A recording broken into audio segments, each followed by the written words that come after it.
राम राम मंडळी, तर आज मी बनवलेलं आहे थालीपीठ. तर सगळ्यात प्रथम मी घेतलेलं आहे 2 चमचे ज्वारीचं पीठ, 2 चमचे गव्हाचं पीठ आणि 2 चमचे मी घेतलेलं आहे बेसन म्हणजे चण्याचं पीठ.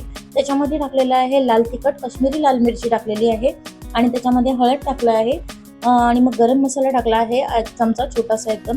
मग कसुरी मेथी टाकली आहे, मग टाकलं आहे मीठ आणि मग त्याच्यानंतर टाकले आहेत मी तीळ, जे आपले सफेद तीळ असतात ते गावरान, आणि मग टाकला आहे कांदा आणि कोथिंबीर. त्याच्यावर टाकला आहे आलं लसूणची पेस्ट, ते पण मी कुटून घेतली होती आलं लसूणची पेस्ट. तुम्ही देखील कुटून घेऊ शकता आलं लसूणची पेस्ट, खरंच खूप छान लागते. जर तुम्ही थालीपीठ बनवत असाल तर एकदम पण प्युरी छान नाही लागत, तुम्ही एकदा अशी ट्राय करा.